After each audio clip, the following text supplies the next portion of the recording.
امر بالمعروف نہی عن المنکر تولا وہ عقائد تھے، یہ اعمال ہیں۔ کوئی عمل بغیر عقیدے کے قبول نہیں ہو سکتا۔ چھوٹی سی مثال دیتا ہوں، بچے بھی موجود ہیں، جوان بھی ہیں۔ اگر ہمارا کوئی دوست ہو نان مسلم کافر ہمارے ساتھ اٹھتا بیٹھتا ہے، ایک دن اس نے آپ کو نماز پڑھتے ہوئے دیکھ لیا، اس نے کہا یار یہ بہت اچھی عبادت ہے، یعنی مجھے بہت اچھی لگتی ہے، میں پڑھ سکتا ہوں، یعنی کافر ہے لیکن اسے نماز اچھی لگی۔ اس نے آپ سے پوچھا کیا میں پڑھ سکتا ہوں؟ آپ نے کہا پڑھ تو سکتے ہو، حرج نہیں ہے، لیکن آپ کی نماز صحیح نہیں ہوگی، یعنی قبول نہیں ہوگی۔ کیوں؟ کیونکہ نماز اس وقت تک صحیح نہیں جب تک اسے ایک نہ مان لو۔ واضح نہیں ہوا؟ جب تک کوئی انسان لا الہ الا اللہ نہ پڑھ لے، توحید کا معترف نہ ہو جائے، اس کی نماز کی کیا حیثیت ہے؟ کوئی حیثیت نہیں۔ پہلے اسے اللہ کو ماننا ہے، پھر اللہ کی ماننی ہے، فرق ہے۔ نماز یعنی اس نے امر دیا ہے، جب میں اس کو نہیں مانتا تو پھر نماز کا کیا مطلب ہے؟ تو نماز تب تک قبول نہیں، روزہ تب تک قبول نہیں، صوم تب تک قبول نہیں، زکات تب تک قبول نہیں جب تک کہ ان کے حکم دینے والے کی توحید کا اعتراف نہ کر لیا جائے۔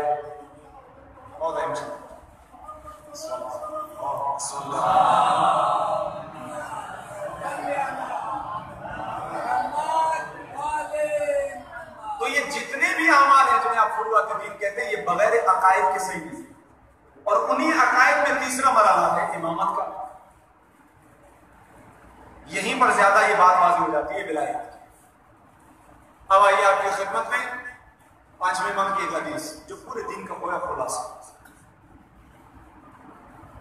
تمام اعمال تب تک قبول نہیں ہو سکتے جب تک عقیدہ ولایت صحیح ہے۔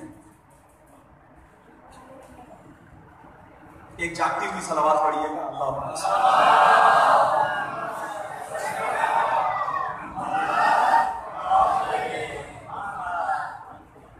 جب تک عقیدہ ولایت نہیں، اعمال کی قبولیت نہیں۔ کل پیش کیا تھا کہ فاخذ الناس باربع، لوگوں نے باقی سارے دین کو لے لیا اور ترکو ولایت کو چھوڑ دیا۔ امام نے فرمایا ولایت کے بغیر کچھ نہیں، لیکن یہ ولایت اعمال کی کامیابی کا سبب بنتی ہے۔ وہ کیسے؟ امام ارشاد فرماتے ہیں من اقام الفرائض واجتنب محارم اللہ واحسن الولایۃ لأہل بیت نبی اللہ وتبرأ من اعداء اللہ فلیدخل من ابواب الجنۃ الثمانیۃ شاء۔ اگر کوئی انسان واجبات کو انجام دے، واجبات کو انجام دے، محرمات سے اجتناب کرے، کیا مطلب؟ جس چیز سے اللہ نے منع کیا ہے اسے اپنے آپ کو روک لے، وہ احسن الولایہ، اور اپنی ولایت کو محکم اور مضبوط بنا لے۔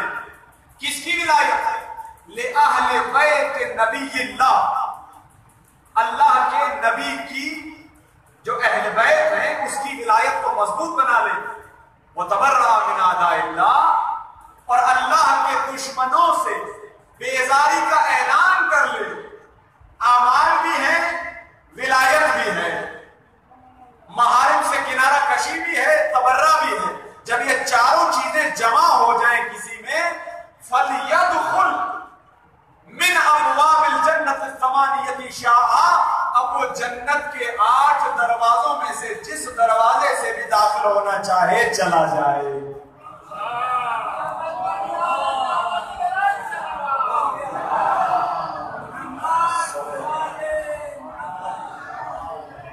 اب اسے اختیار ہے، کچھ دیر پہلے پیش کیا تھا کہ یہ 2 4 بات اعمال اچھے ہیں، لیکن اعمال بغیر عقیدے کے قبول نہیں. لوگ سوال کرتے ہیں یار لوگ تو بڑے بڑے نیک کام کرتے ہیں, اللہ کو نہیں مانتے, رسول کی رسالت کا اقرار نہیں کرتے, لیکن اچھے کام کرتے ہیں.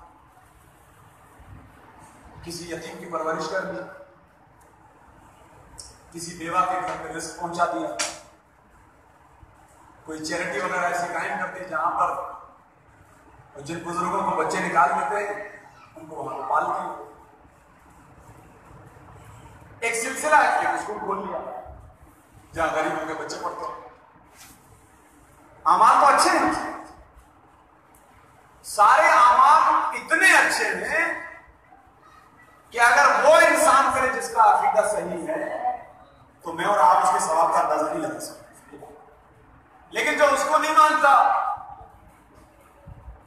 اب وہ کچھ بھی کرتا رہے. ہاں یہ الگ بات ہے کہ پروردگار عالم نے ارشاد فرمایا انا لا نضیع اجر المحسنین, ہم نیکی کرنے والوں کے اجر کو ضائع نہیں کرتے ہیں. یہ ایک الگ بات ہے کیونکہ وہ پروردگار رحمان ہے, رحیم ہے, غفور ہے, اور اس نے قرآن میں کہہ دیا لیس للانسان الا ما سعی, انسان جس کی کوشش کرتا ہے اسے دیکھتا ہے. تو ٹھیک ہے, خدا کہتا ہے کہ میں تمہیں دنیا میں یہ عطا کروں, حساب یہی صاف ہو جائے. لیکن وہ عالم محشر جہاں عدالت لگی جانی ہے, وہاں جب تک اللہ کی وحدانیت, انبیاء کی نبوت اور اہل بیت کی ولایت کا اقرار نہ ہو, کوئی عمل قابل قبول نہیں ہو سکتا. وہاں ان کی عدالت ہے, اور اس عدالت کا تھوڑا سا میں ایک تصویر کشی آپ کی خدمت میں پیش کروں. سارا عالم محشر جمع ہے, پروردگار لوگ گرمی, تپش, ہولناکی, نفس نفسی, جہنم کے خوف, گناہوں کے خوف سے لرز رہے, لیکن منتظر انتظار کر رہے. کس کا انتظار کر رہے ہیں؟ رسول کا انتظار کر رہے ہیں. اور رسول کس کا انتظار کر رہے ہیں؟ جناب فاطمہ زہرا کا انتظار کر رہے ہیں. یہ عالم محشر ہے. روایات ہیں, ہمیں اس کا دوسرا جملہ اس روایت کا تو میں ساتھ میں اور ان کو آپ کی خدمت میں پیش کروں گا. پہلا حصہ اذا کان یوم القیامہ بعث رسول اللہ الی امیر المومنین, جب قیامت کا موقع آئے گا تو رسول خدا مولا علی کو بھیجیں گے جناب زہرا کے پاس اور کہیں گے کہ جلدی آئیے, لوگ انتظار کر رہے ہیں. اور ہمارے ایسا نگران میں گھر میں ایسا ایسا نوجوان بھی ہیں, بچے بھی ہیں, ساری انسانیت انتظار کر رہی ہے. پروردگار فیصلہ کر رہا ہے, پروردگار نبی کے انتظار, نبی زہرا کے انتظار, اور جناب زہرا جب آئیں گی مقام شفاعت پر, کہاں پر کہیں گی پروردگار میں چاہتی ہوں کہ آج ہماری منزلت, ہمارا مقام, ہمارا مرتبہ عالم محشر کے سامنے واضح ہو جائے گا. میں آپ کی خدمت میں ولایت کو سمجھانے کی کوشش کر رہا ہوں. خدا میں چاہتی ہوں کہ آج ہمارا یعنی اہل بیت مقام و مرتبہ عالم محشر کے سامنے واضح ہو جائے گا. آواز آئے گی, اے میری حبیبہ جو طلب کرنا چاہتی ہو طلب کرو. اول من دخلت فی الجنت فہی فاطمہ, سب سے پہلی شخصیت جسے جنت میں جانے کے لیے اللہ کہے گا وہ فاطمہ ہے. سب سے پہلے جناب زہرا سے خدا کہہ رہا ہے جنت میں آپ جو جو چاہتی ہیں بولے. روایت کہتی ہے کہ نور کی سواری پر جناب زہرا آئیں گی اور جنت کے دروازے کی طرف جائیں. غضوا ابصارکم یا اہل محشر, اے عالم محشر میں جمع ہونے والوں اپنی آنکھیں جھکا دو, فاطمہ زہرا تشریف لا رہی ہے. لیکن جناب زہرا جنت میں دی جائیں گی، اختیار ہے، اجازت ہے، اللہ نے کہا سب سے پہلے فاطمہ نے جاؤں گا، لیکن جناب زہرا کہہ رہی ہے میں نہیں جاؤں گی، پہلے میں نہیں جاؤں گا، پہلے میرا اور ہمارا یعنی اہل بیت کا مقام اور مرتبہ پوری دنیا کے آگے واضح ہو جائے، ان کو پتا چلے کہ ہم کون ہیں۔ اچھا ایسا نہیں ہے کہ دنیا والوں کو پتا نہیں، غور فرمائیے، یہ میں جو حدیثیں پیش کر رہا ہوں آپ کی خدمت میں، یہ کیا فقط ہماری کتاب ہے یا کیا فقط ہمیں پتا ہے؟ نہیں، سب کو پتا ہے، لیکن وہ نہ جانے کن شکوک و شبہات میں مبتلا ہے، اسی لیے جناب زہرا کہیں گی اے پروردگار تیری بارگاہ میں جو ہمارا مقام و مرتبہ ہے آج واضح ہو جانا چاہیے۔ غور فرمائیے گا عزیزان گرامی، قدر نتیجے کی طرف آتا، پروردگار کہے گا اے فاطمہ، اے میری حبیبہ، جو تمہاری مرضی جیسا تم چاہو، کہیں گی فرمائیں گی پروردگار میرے حسین کا فیصلہ کرنا چاہیں تو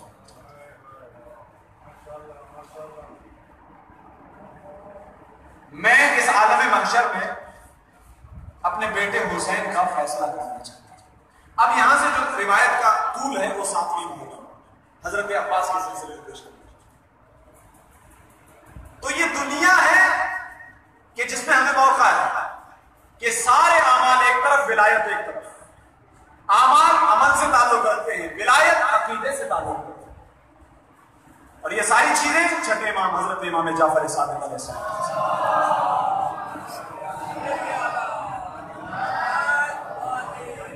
امام ارشاد فرماتے ہیں اسعد الناس من تقرب اللہ بنا واخلص حبنا وعمل بما الیہ ندبنا وانتہى عنہ اما نہینا فذاک منا وہو دار المقامت معنا۔ امام ارشاد فرماتے ہیں کہ وہ انسان کہ جو اللہ کا قرب حاصل کرے ہمارے ذریعے سے،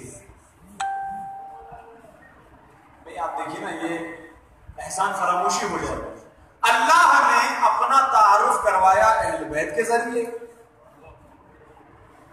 اس نے ہم اپنی معرفت ہمیں کرائی، جیسا کہ کل میں نے مقدمہ پیش کیا تھا کہ ذہن میں ہوگا انشاءاللہ، اس نے اپنی معرفت کے لیے اہل بیت کو وسیلہ بنایا، اور ہم چاہیں کہ ہمارے لیے اللہ کافی ہے، تو احسان فراموشی ہو گئی۔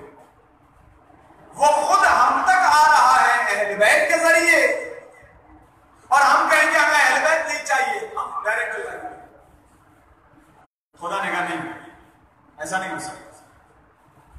من تقرب اللہ بنا، جو ہمارے ذریعے اللہ تک پہنچنا چاہتا ہے، پہنچنے والا ہے، وہ اخلص حبنا، اور جس کے دل میں ہماری محبت تو ہے لیکن خالص محبت ہے، پیور۔ ایسا بھی نہیں کہ ان کی بھی محبت چلے گی ان کی بھی محبت چلے گی، اخلص حبنا، ہماری محبت خالص۔ کیا مطلب؟ اگر ہم سے محبت ہے تو ہمارے دشمنوں سے نفرت بھی ہونی چاہیے، اگر ہماری ولایت ہے تو ہمارے دشمن سے تبرہ بھی ضروری ہے۔ اور پھر آگے بڑھ کے کہا عقیدے پر ٹھہرنا جانا۔ ہمارے نوجوان بڑی غلط فہمی کا شکار ہے، نعرہ حیدری یا علی، جا کے گھر سو جاؤ۔ وہ عمل بما الیہ ندبنا، اور عمل کرتا ہے وہ انسان اس کے مطابق جو ہم نے اسے کہا ہے۔ وانتہا اما عنہ نہینا، اور اس بات سے رک جاتا ہے جس بات سے ہم نے منع کیا۔ اللہ کی بارگاہ میں جاتا ہے ہمارے ذریعے، ہماری محبت خالص ہے، جو ہم نے کہا وہ کرتا ہے، جس سے ہم نے منع کیا اس سے رکتا ہے۔ فذاک منا، یہ کل قیامت کے دن ہم میں سے ہوگا۔ یہ بات سمجھ میں نہ آتی اگر رسول کا وہ جملہ نہ سنا ہوتا کہ السلمان منا اہل البیت، سلمان تو ہم اہل بیت میں سے ہے۔ صلوات اللہ۔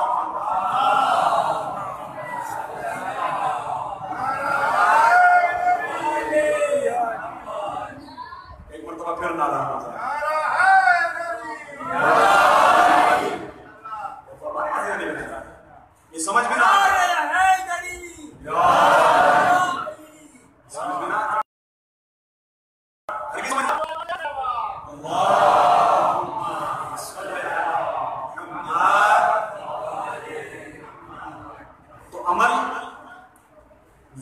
ساتھ حاضر ہو.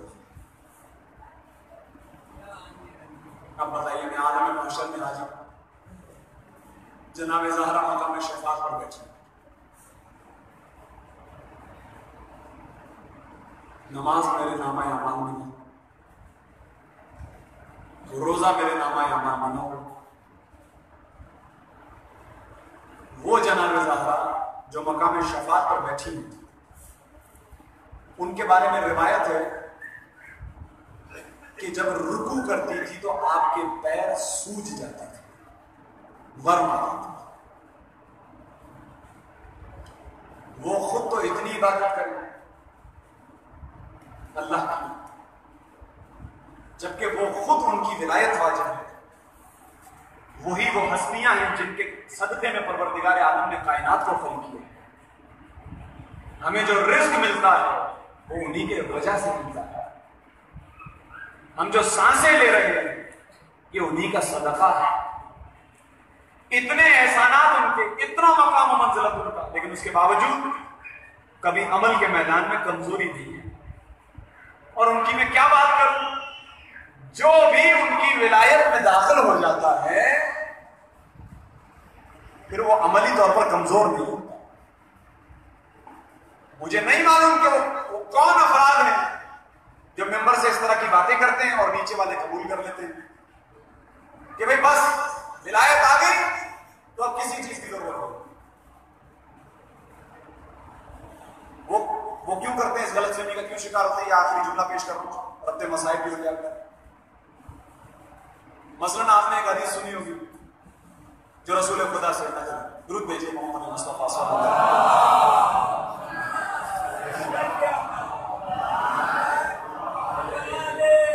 رسول خدا نے ارشاد فرمایا ہے علی، اگر کوئی انسان ساری زندگی نماز پڑھتا رہے، سارے سال روزہ رکھتا رہے، حرام روزوں کو چھوڑ کر جب جہاد کا حکم ملے تو جہاد کرے، سارا مال راہ خدا میں خرچ کر دے، ہر سال حج کو جائے، عبادتوں پہ عبادتیں، اسے بنی اسرائیل جتنے لوگوں کی زندگی ملے اور ساری زندگی عبادت کرتا رہے، اور جب حج کرنے کے لیے آئے صفا اور مروہ کے درمیان دوڑتے دوڑتے دونوں پہاڑیوں کے درمیان مظلومیت کی موت سے قتل ہو جائے، اتنے اعمال ہوں لیکن اگر تیری محبت اس کے دل میں نہیں ہے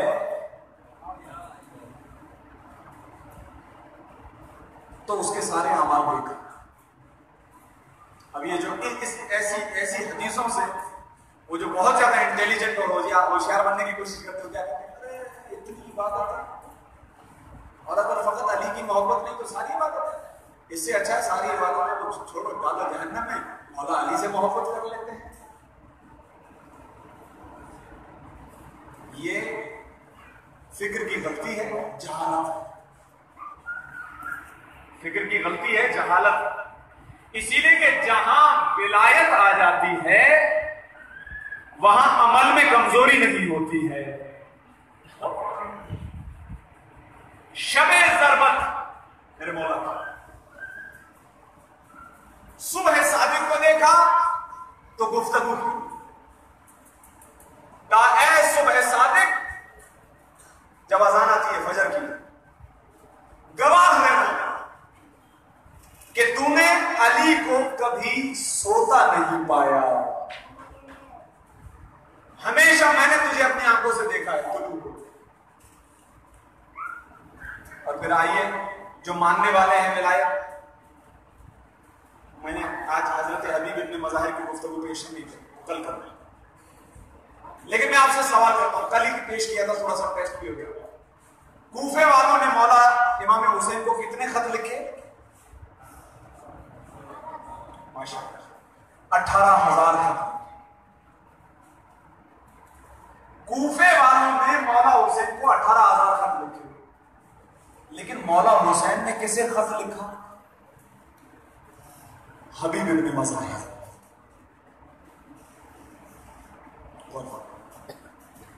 سارے کوفے والے مولا حسین کو بلا رہے ہیں، مولا حبیب ابن مظاہر کو بلا رہے ہیں.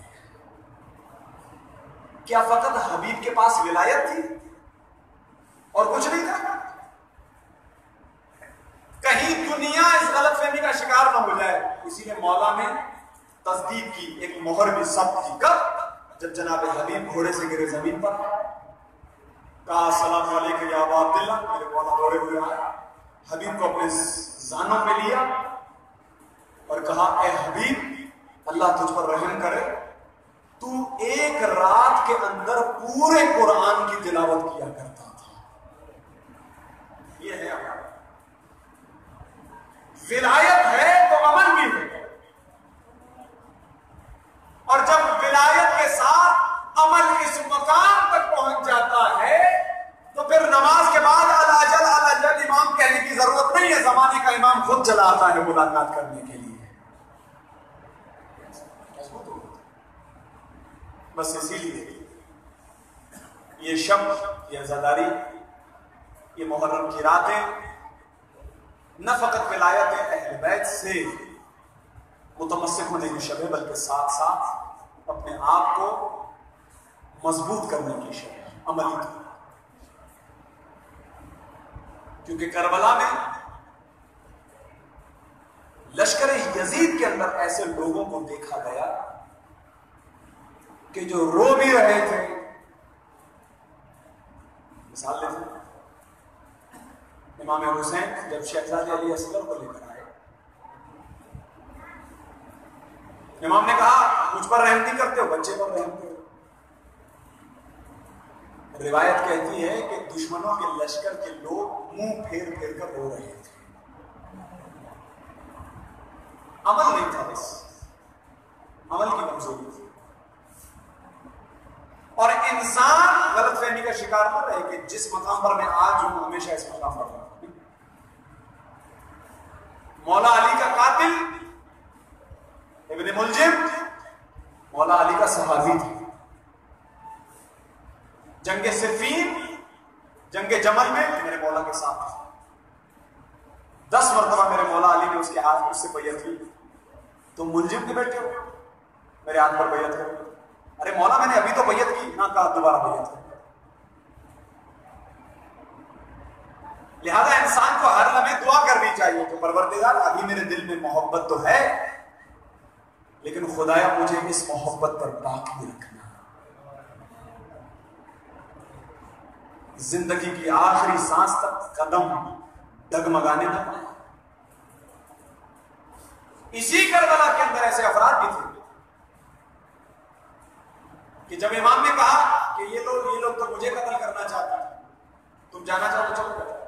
ایسے بھی لوگ تھے جو بڑے بڑے کا مولا اب ہمیں جو صورت حال دکھائی دے رہی, لوگ کرتے ہیں نا اپنا تجزیہ. اللہ امام وقت موجود ہے, لوگ اپنے مشورے دے رہے تھے. خدا اس نجاست سے محفوظ رکھے. کہہ رہا مولا جو ہم صورت حال دیکھ رہے ہیں ایسا لگ رہا ہے کہ کل آپ تو ہار جائیں گے, آپ تو ختم ہو جائیں گے. ظاہراً آپ کا اس جنگ کرنے سے کوئی فائدہ دکھائی نہیں ہے. بلا وجہ مارے جائیں گے, فائدہ کیا ہے؟ لہذا مجھے تو اجازت دیجیے.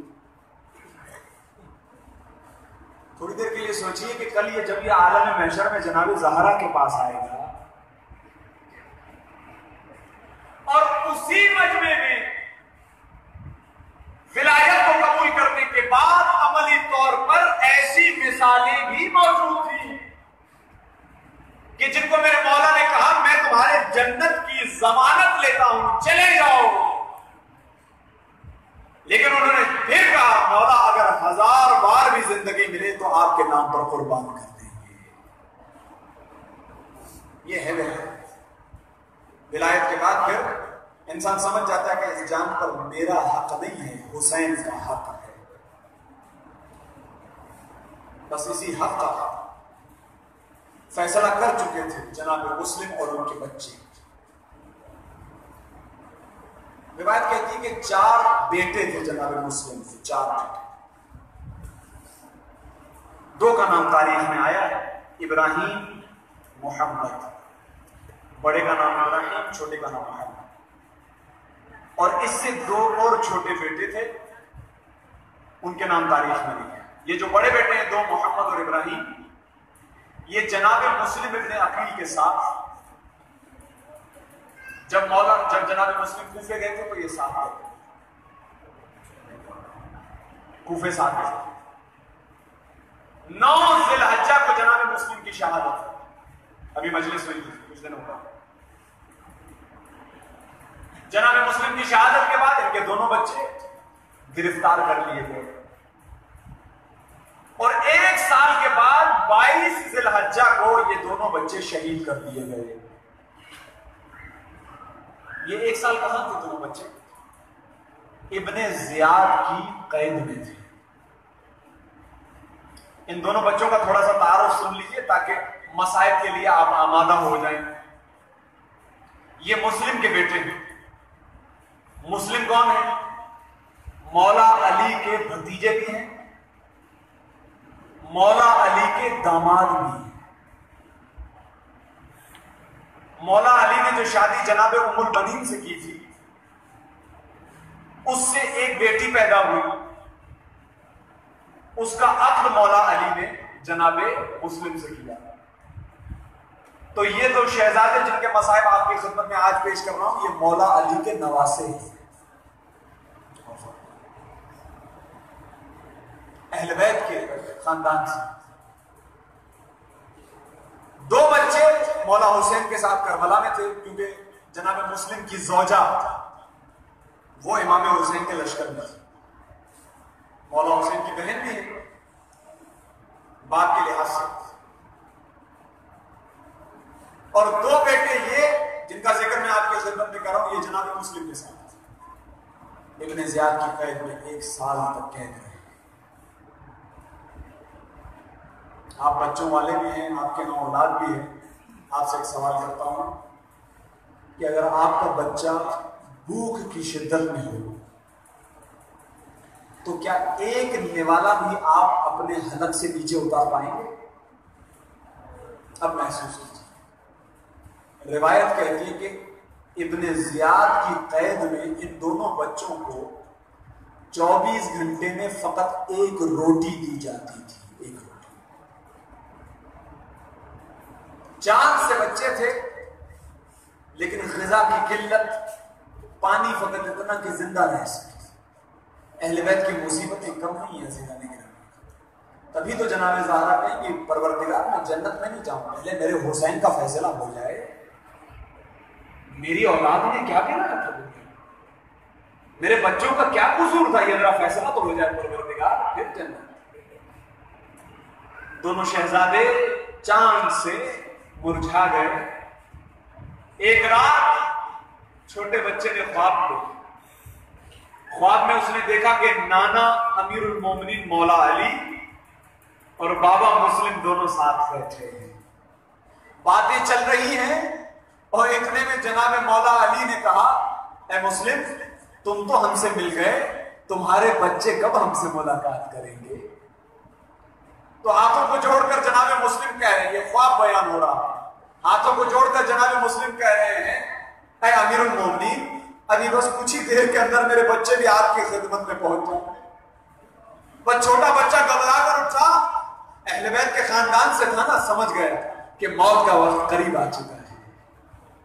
بڑے بھائی سے گلے لگا اور گریا کیا. جب گریا بلند ہوا تو دربان قریب آیا, کہنے لگا بچوں کس بات کا گریا ہے؟ بچوں نے کہا وہ تو ہم تمہیں بعد میں بتائیں گے, ذرا یہ بتاؤ فاطمہ زہرا کو پہچانتے ہو؟ اس نے کہا کیوں نہیں پہچانتا, میرے نبی کی بیٹی ہے. کہا علی ابن ابی طالب کو پہچانتے ہو؟ کہا بالکل پہچانتا ہوں, رسول کے داماد ہیں. کہا چھوٹی سی گزارش ہے, ہم مسلم کے یتیم ہیں, ہمیں مدینے جانا ہے, اگر تو نے ہمیں مدینے پہنچا دیا تو ہم کل قیامت کے دن فاطمہ زہرا سے تیری سفارش کریں گے.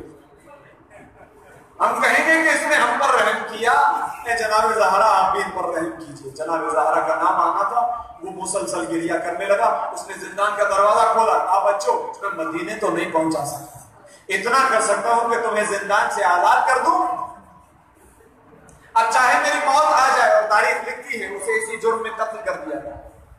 بچے جب نکلنے لگے تو اس نے کہا رات میں سفر کرنا, دن میں سفر نہ کرنا, کہیں زیاد کے لوگ تمہیں ابن زیاد کے لوگ تمہیں گرفتار نہ کر لیں, اب اگر گرفتار کیے گئے تو قتل کر دیے جاؤ گے.